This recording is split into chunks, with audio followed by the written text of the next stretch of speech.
Hello, and welcome to National History Day in Korea. I'm looking forward to working with you all at the contest on Saturday, February 25th at Korea International School. In this short online judges training module, we're going to talk about what the NHD contest is all about and your responsibilities as a judge. Please feel free to stop the video if needed to take notes.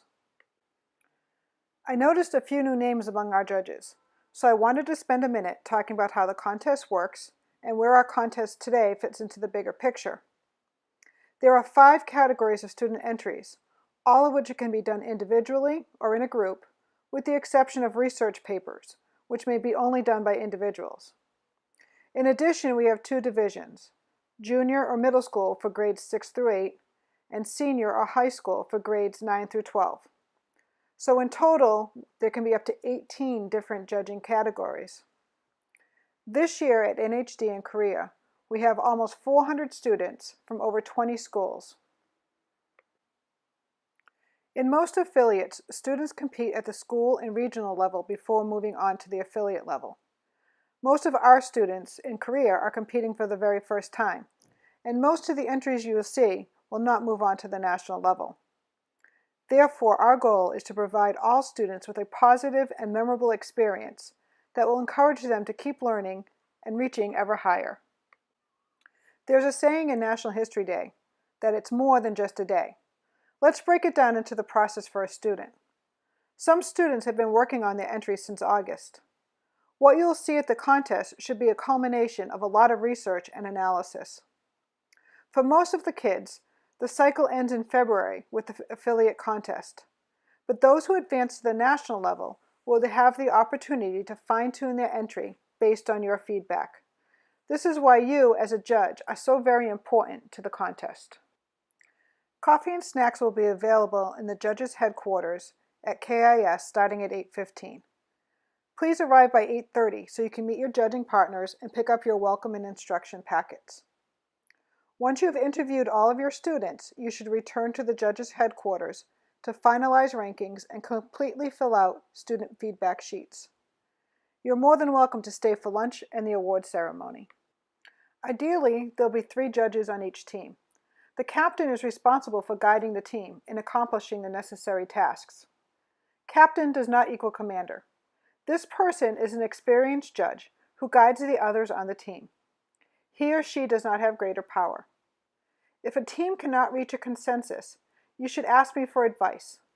This goes for both preliminary judging and judging on the day of the contest. To provide a focus for student research and topic selection, the NHD contest has an annual theme. This year's theme is Taking a Stand in History. Please note, this may be a stand that results in a positive or a negative change. It may also be individual or collective.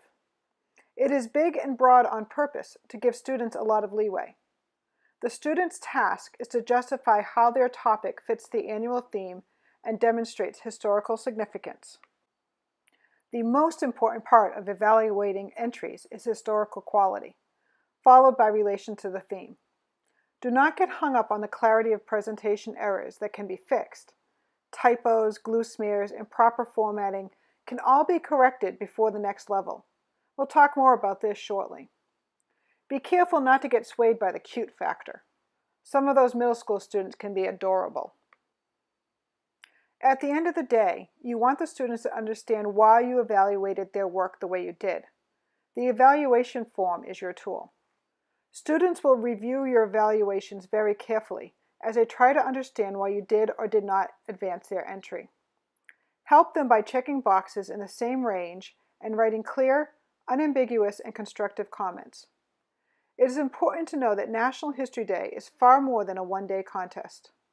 In 2011, an independent formal evaluation of NHD assessed students in 4 different schools. Using standardized tests, writing samples, and critical thinking exercises, researchers compared students who did and did not participate in NHD. They found that NHD students outperformed their peers at all learning levels and for all subject areas beyond social studies. Overall, NHD students are better writers and better at critical thinking and analysis, as well as perseverance, time management, and communication. Precisely the skills that we, as educators, strive to teach our students.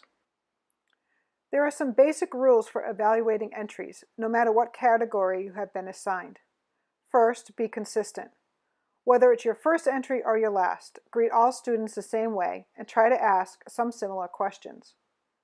Regarding personal bias, please strive to demonstrate the same degree of interest regardless of the topic. Even if you've seen the same topic before, remember that it's the first time for the students. Similarly, don't show favoritism based on your own interests. We're on a tight schedule and want to make sure each student gets an equal and fair amount of time to explain why and what they have researched. A quick note here. Students are not presenting their entries. You are engaging them in a conversation about the entry via the interview. No telling means that you should not discuss entries within earshot of anyone except fellow judges, and you should always assume that parents, teachers, and students are watching and listening. There's nothing earth-shattering here, just a quick reminder. You will only have 15 minutes per entry. It is important to ask and read for the process paper and annotated bibliography, but make sure you try to stay on schedule. As you heard earlier, your comments are very important to all the students, whether they advance or not. This is the most valuable feedback they will receive regarding their entry.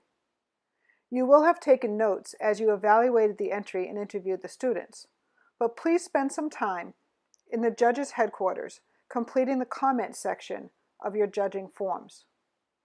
Each of the judges should complete a separate evaluation form. This way, the students receive more feedback. These forms should not be identical. Instead, they should be complementary in tone and range, meaning that one judge shouldn't check superior if the other two check good. The comments must reflect the boxes that are checked. Why is it superior? What needs to be improved? And so on. The very best, the very worst, and every entry in between deserves ample comments. The students have literally worked hundreds of hours for something that you will review in just 15 minutes. Make it worth it to them. Here are some examples of constructive comments. Don't worry about memorizing these. They will be included on a handout that you'll get on the day of the contest. Please have the link to the contest rules open if and when you are prejudging websites, documentaries, or papers. We will provide all judges with a hard copy of the general rules, as well as rules for your particular category on the day of the contest. Always refer to the rules. Don't rely on your memory. This is the procedural part of the judging process. It's important to know the difference between a minor infraction, which should not prevent an entry from moving on in the competition, and a major infraction, which gives an entry an edge above its competition. Please take a moment to read the chart above. When it comes to disqualifications, judges should bring their concerns to me, personally. As the coordinator, it is my responsibility to verify the accuracy of these accusations and notify the teacher and students of the decision. Please do not use the word disqualification in reference to anything other than the 3 violations that lead to disqualification. These are reusing an entry from a previous year, whether it is the student's work or someone else's, plagiarism, or tampering with another entry. This is confusing to the students, parents, and teachers. Disqualification means removal from the competition. During prejudging, please email me or call me if you have any concerns about the entries that you are judging. On the day of the contest, I will be present in the judges' room for most of the day. You can send one of the KIS student volunteers to get me, or reach me by phone or Kakao message. All entries into the National History Day contest, with the exception of research papers, are required to have a process paper. The process paper is not a research paper about the topic. Instead, it should briefly describe why the student chose their topic, how they did their basic research, why they decided on their category, and how their topic relates to this year's theme. There's a 500-word maximum for the process paper. Website judges will find the process papers and annotated bibliographies integrated into the websites. Students entering the performance, documentary, or exhibit categories should provide copies of their process paper for the judges. Judges should evaluate bibliographies based on the strength of their sources, the breadth of the research, appropriateness to the topic, and a young person's ability to investigate the sources. Annotated bibliographies are directly related to the criteria of historical quality. They show the extent and value of a student's sources. They are critical and must be reviewed. Thicker does not equate to better. Quality matters more than quantity. Depending on the topic, source availability varies. For example, a student researching Alexander the Great will have access to fewer primary resources than one who is researching the Cold War. Students should not be penalized for this. If you are unsure why a student classified a particular source as primary or secondary, ask them that during your interview. All entries are required to have an annotated bibliography, and students should provide a copy for each judge. Again, the exception to this is the website category, where the annotated bibliography should be embedded on the website. The purpose of the interview is to clarify any questions or concerns you have and to provide interaction between the professional and student. Please spend the same amount of time talking with each entry and try to ask the same questions of each. Do not tell students what their evaluations are or who the winners are. Ask questions of substance regarding the topic. Why did you choose this topic? How did you begin your research process? What was your most important source and why? These are just some of the questions you can ask. Please see the larger list of sample questions provided in your handouts on the day of the contest. Discuss is a different color because you should be very careful about discussing entries anywhere except in the judging room. You need to stay on schedule, and everyone will be trying to listen to you and watch your body language. Unless you have complete privacy and the luxury of time, it's best to make notes and hold discussion for when you return to judging headquarters. Again, here are some examples of best practices. You will have a copy of this in your packet on the day of the contest. On the day of the contest, it is important to complete the consensus forms as quickly as possible, so I can collect them and organize them for the award ceremony. Those of you who are prejudging websites, documentaries, and papers will also be required to turn in preliminary consensus forms by the end of the prejudging period. However, please note your rankings may very well change after interviewing the students. In the past, we've seen rankings shift in both directions based on a student performance during the interview.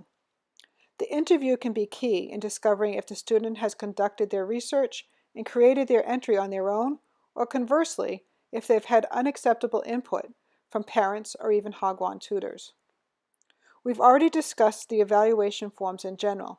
These are to be completed in the judge's room. There will be short feedback surveys in your packet. Once you've completed and handed these in, I will give you your professional development certificate. Before we look at the rules for individual categories, let's talk about some common NHD misconceptions. All of the statements on this slide are false. In regard to interviews, while oral history interviews with primary sources can add quality to an entry, interviews with experts are not necessary. History Day entries are designed to stand on their own. Students should not be actively presenting them to the judges. And as far as a winning formula, there isn't one. What you are looking for is a complete entry with a thesis, evidence, multiple perspectives, analysis, a conclusion, and demonstrated historical significance. Also, keep in mind that our students who advance will have almost 3 months to fine-tune their entries. If a student has great research and enthusiasm, but a lackluster entry, your comments as judges can guide them to develop a more professional entry. These are the rules specific to the exhibit category. They're explained in the rule book, and you will have a copy of them on the day of the contest. One of the new rules is the credit of visual sources. This should be brief and does not count toward the 500 student-composed words. However, captions on visual sources do count. At the national level, judges actually count the words. You don't need to do this, just eyeball it. If you feel it's over the limit, You can ask the student during the interview, or ask me to take a look at it. While documentaries are prejudged, you will also be screening them on the day of the contest. All documentaries will be set up on computers in the judging rooms. Students should not use their own device in order to ensure the documentary you are watching is the one that was submitted by the February 10th deadline. Performances must be original. Students may not use scripts written by other people. Performance should display stage presence and have clear and audible voices. Costumes should be appropriate for the topic and not confuse or overpower the performance. Please take into consideration nerves, forgotten lines, and audience applause or laughter when timing the performance. One judge on the team should be the timekeeper. Papers and websites will also be prejudged. Students will have to submit their papers to their teachers, who will then submit them to me by February 10th. Judges in these categories can revise evaluation forms and rankings as needed after the interviews.